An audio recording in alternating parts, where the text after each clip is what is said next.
माझ्या समोर उपस्थित असलेले सर्व बौद्ध उपासक आणि उपासिका यांच्या सगळ्यांसाठी एकदा जोरदार टाळ्या होऊन जाव्या। कारण कुठल्याही कार्यक्रमाला शोभा तेव्हाच येते जेव्हा या कार्यक्रमाला यशस्वी करण्यासाठी तुमच्यासारखे हे सगळे रसिक मायबाप आमच्या समोर उभे असतात। त्यामुळे तुम्ही सगळेजण आहात म्हणून ह्या कार्यक्रमाला खूप शोभा आली। आज सावित्रीमाई यांची जयंती आहे। सर्वप्रथम सावित्रीमाई यांच्या जयंतीनिमित्त मी सगळ्यांना शुभेच्छा देते। माता सावित्री यांचा जन्म 3 जानेवारी रोजी झालेला आहे आणि सावित्रीमाईंनी त्यांच्या आयुष्यामध्ये जे कार्य आणि कर्तृत्व केलेलं आहे ते खूप मोठं आहे आणि त्यांच्या कार्य आणि कर्तृत्वामुळे आज जगातली प्रत्येक स्त्री शिकू शकली आणि सन्मानाने आपलं आयुष्य जगू शकली। खरं म्हणजे मला आज खूप अभिमान वाटतो की आज मी ज्या क्षेत्रामध्ये काम करत आहे या कामामध्ये या कार्यामध्ये शिक्षणाची जोड मिळाली म्हणून आपण तिथपर्यंत मी पोहोचू शकले। मी माझी ओळख करून देते की माझं नाव प्रियंका उबाळे, मी परभणी जिल्ह्याची आहे आणि मुंबईत मी चित्रपटात काम करते। यापूर्वी माझे 2-3 चित्रपट आणि मालिका झालेल्या आहेत। रमाई या विषयावर मी सध्या माझा अभ्यास सुरू केलेला आहे। मला सांगताना खूप आनंद होत आहे की बाबासाहेबांच्या पुण्याईने आणि माता सावित्री, माता जिजाऊ, माता रमाई या सगळ्याच कर्तबगार महिलांच्या त्यागातूनच त्यांची एक ज्योत निर्माण झाली, ती म्हणजे त्यांची लेक प्रियंका उबाळे। आज माझा एक चित्रपट आहे जो चित्रपट संपूर्ण महाराष्ट्रभरामध्ये प्रदर्शित होणार आहे। 9 फेब्रुवारी रोजी डिलिव्हरी बॉय नावाचा एक चित्रपट आहे जो एक सामाजिक उद्देश घेऊन समाजासमोर प्रेझेंट झालेला तो चित्रपट आहे। आणि परभणीसारख्या ठिकाणी मी एक स्वप्न बघितलं होतं की मला एक अभिनेत्री बनायचं आहे, मला एक हिरोईन बनायचं आहे। पण एक हिरोईन बनण्यासाठी किंवा एक अभिनेत्री बनण्यासाठी काय अभ्यास असतो किंवा त्याच्यासाठी काय मार्गदर्शन असतं याच्याबद्दलचं मला काहीच नॉलेज नव्हतं। म्हणजे जेव्हा मला असं वाटलं होतं की मला एक हिरोईन व्हायचं आहे तर त्याच्यासाठीचा जो माझा संघर्ष होता तो खूप मोठा होता। मला माझ्या आयुष्यातले 7-8 वर्ष त्या तिथपर्यंत पोहोचायला लागले आणि मी ड्रामा डिपार्टमेंटला माझ्या वडिलांना मित्रांनी सांगितलं की तुमच्या मुलीला तुम्ही ड्रामा डिपार्टमेंटमध्ये ॲडमिशन द्या। तेव्हा मी माझं शिक्षण डॉक्टर बाबासाहेब आंबेडकर मराठवाडा विद्यापीठामध्ये मी पोस्ट ग्रॅज्युएशन पूर्ण केलं आणि मी आता PhD करते आहे ॲक्टिंगच्या क्षेत्रामध्येच, अभिनय क्षेत्रामध्येच। तर मला असं वाटतंय की आपल्या स्वप्नांना जे पंख मिळालेले आहेत तर ते सगळे या महापुरुषांच्या त्यागातूनच मिळालेले आहेत। पण त्या क्षेत्रामध्ये करिअर करण्यासाठी आपल्याला नेहमी एक ऊर्जा, एक प्रोत्साहन असणं खूप गरजेचं असतं। तसंच आज डॉक्टर, वकील, इंजिनियर, IPS अधिकारी बनण्यासाठी नेमकं काय करायचं असतं याच्याबद्दलचं मार्गदर्शन देण्यासाठी तुम्हाला 12वी झाल्यानंतर तुमचे शिक्षक असतील, तुमच्या आजूबाजूच्या परिसरामध्ये अनुभवी डॉक्टर असतील किंवा वकील असतील तर हे तुम्हाला मार्गदर्शन करतात की मला डॉक्टर बनायचे तर तू मेडिकल फील्डमध्ये जा किंवा तू सायन्स घे, तू आर्ट घे, तू कॉमर्स घे। या सगळ्या गोष्टी सांगण्यासाठी तुम्हाला तुमच्या आजूबाजूच्या परिसरामध्ये पाहिजे ते शिक्षक किंवा मार्गदर्शक तुम्हाला मिळत असतात जे तुम्हाला मार्ग दाखवतात। त्याचप्रमाणे सिनेमा क्षेत्र सुद्धा एक खूप वेगळं क्षेत्र आहे ज्या क्षेत्रामध्ये आपणही एक वेगळी उंची गाठू शकतो। म्हणजे बघा उदाहरणार्थ आपण बघितलं तर एखादं गाणं असेल की लता मंगेशकर आपल्या सगळ्यांना परिचित आहेत, पण त्यांची गाणी जेव्हा आपण ऐकतो तेव्हा त्या गाण्याच्या रूपातून त्या आजही जिवंत आहेत।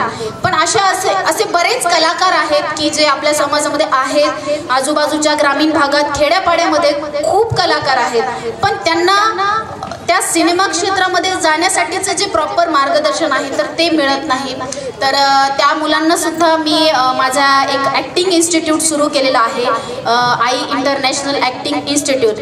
आई इंटरनॅशनल ॲक्टिंग अकॅडमी म्हणजे काय तर आई म्हणजे प्रियंका उबाळेची आई नाही तर जिजाई, रमाई, सावित्री आई, अहिल्या आई या कर्तबगार महिलांचा वैचारिक वारसा पुढे घेऊन जाणारं माझं आई इंटरनॅशनल ॲक्टिंग अकॅडमी आहे।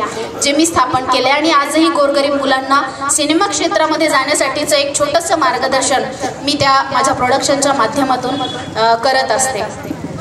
आता रमाईच्या जीवनावर मी जो चित्रपट बनवलेला आहे त्या माध्यमातून मी गावागावामध्ये रमाईचं कार्य पोहोचवण्याचा एक छोटासा प्रयत्न करत आहे. पण या कार्याला पुढे घेऊन जाण्यासाठी मला माझी एक अटॅचमेंट पूर्णा मध्ये खूप जास्त आहे. म्हणजे पूर्णेमध्ये मी सगळ्यात पहिल्यांदा जेव्हा आले होते तर मी आपल्या विहारामध्ये भंतेजींना भेटले होते. आपल्या भंतेजींना मी जेव्हा सांगितलं की मी एक चित्रपट बनवलेला आहे तर 20 डिसेंबर रोजी भंतेजींनी मला हा चित्रपट शांतीनगर बुद्ध विहारामध्ये चित्रपट दाखवण्याची संधी दिली होती आणि स्वतः भंतेजी त्या कार्यक्रमाला उपस्थित होते. जवळपास मला वाटते 2 तास भंतेजींनी तो कार्यक्रम अटेंड केला होता आणि ही माझ्यासाठी खूप मोठी कौतुकाची थाप ठरलेली आहे.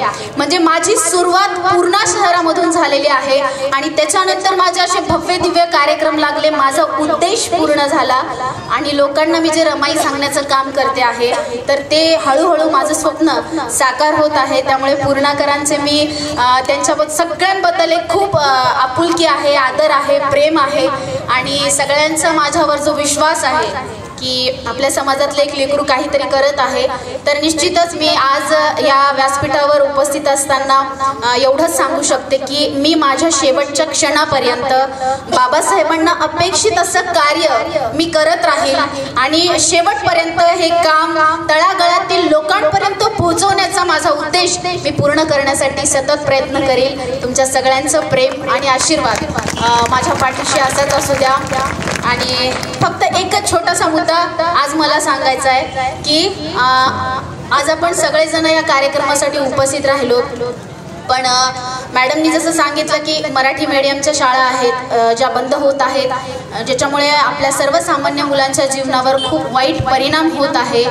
तर ह्या ज्या गोष्टी आहेत सामाजिक गोष्टी आहेत त्याच्याकडे सुद्धा आपण प्रत्येकाने लक्ष दिलं पाहिजे आणि मी असं म्हणेल की आपण प्रत्येकाने एकमेकांना मदतीचा हात दिला पाहिजे. म्हणजे आज जी परिस्थिती आहे बाबासाहेबांना अपेक्षित होतं की समाजातल्या स्त्रियांनी पुढाकार घेऊन कुठलंही काम जर केलं ना तर ते यशस्वी होतं. तर खूप कमी महिला आहेत की ज्या आज सामाजिक कार्यामध्ये सहभाग नोंदवतात. कारण काही महिला मी आजही अशा पाहत आहे की ज्या फक्त आपली नोकरी, माझी नोकरी, माझं घर आणि माझा मुलगा, आजूबाजूच्या तुमच्या शेजारच्या घरामध्ये काय होत आहे याच्याशी पण त्यांना काही घेणं देणं नसतं. तर असं नाही झालं पाहिजे.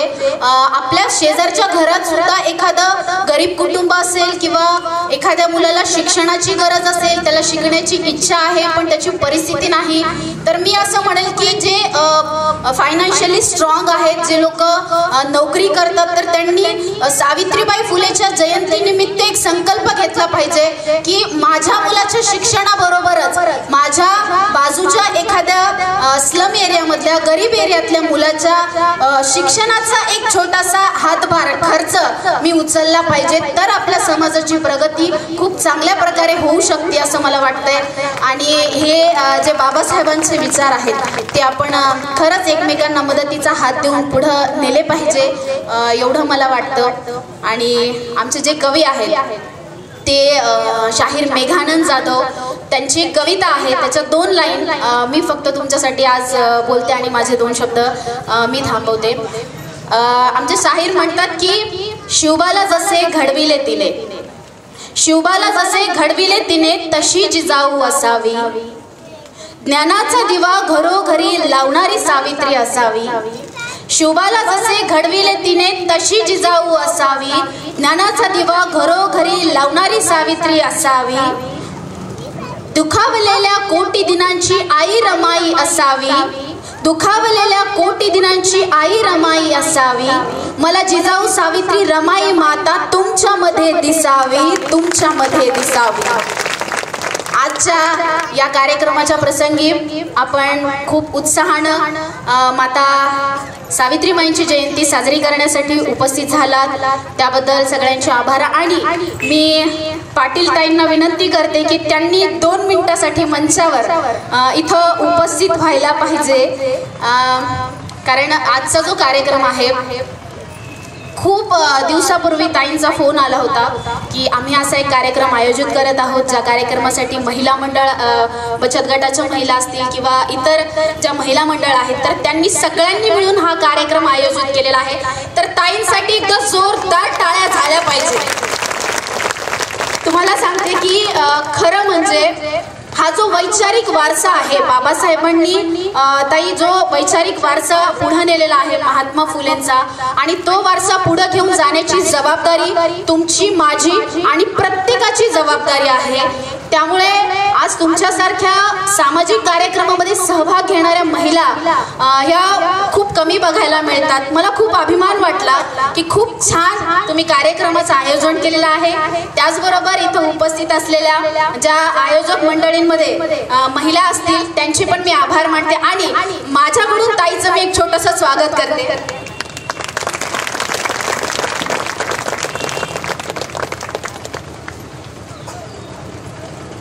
धन्यवाद सगळ्यांचे.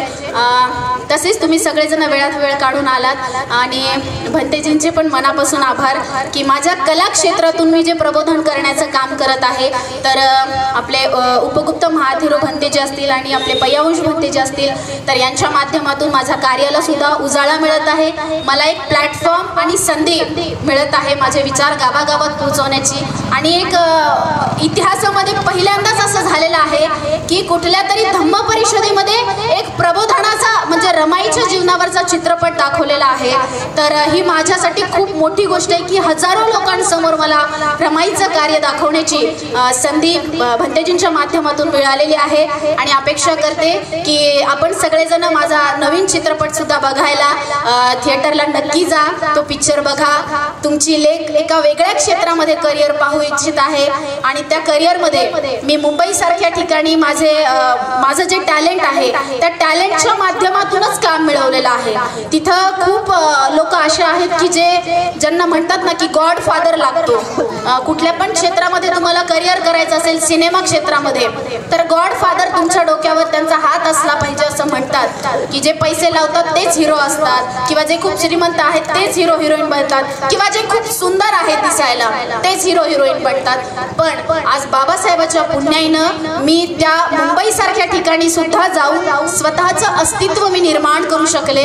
त्यामुळे बाबासाहेबांनी जे दिलंय ते खूप काही दिलेलं आहे. त्याचा फक्त वापर चांगल्या पद्धतीनं आपण केला पाहिजे आणि आपल्या संधीचं सोनं आपल्याला करता आलं पाहिजे. आणि म्हणतात ना की खूप जण म्हणतात की तू एवढं मोठं काम करतेस तर तुला कोणाचा सपोर्ट आहे. तर त्यांना माझं एकच वाक्य आहे आणि मी सगळ्यांना हेच सांगते की मी आज जे काही करिअर करू शकलेले आहे ते मी स्वबळावर केलेलं आहे. आणि मला कुठलाही गॉड फादर सिनेमा क्षेत्रामध्ये नाही, स्वतःच्या गुणवत्तेवर मी काम मिळवलेलं आहे. आणि माझ्या डोक्यावर ना कुठल्या आमदाराचा हात आहे ना कुठल्या खासदाराचा हात आहे.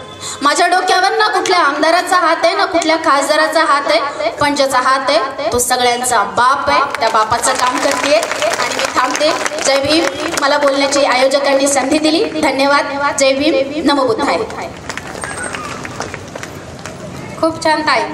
अभिनेत्री होण्यासाठी तुम्ही जो संघर्ष केला तो निश्चितच खूप अवघड होता आणि तुम्ही तुमच्या कला क्षेत्रातून जे विचार मांडत आहात रमाईचे ते पण खूप चांगले आहेत. आणि आम्ही निश्चितच तुमचा डिलिव्हरी बॉय हा पिक्चर आवर्जून बघायला जाऊत आणि तुमच्या पुढील वाटचालीसाठी हार्दिक शुभेच्छा.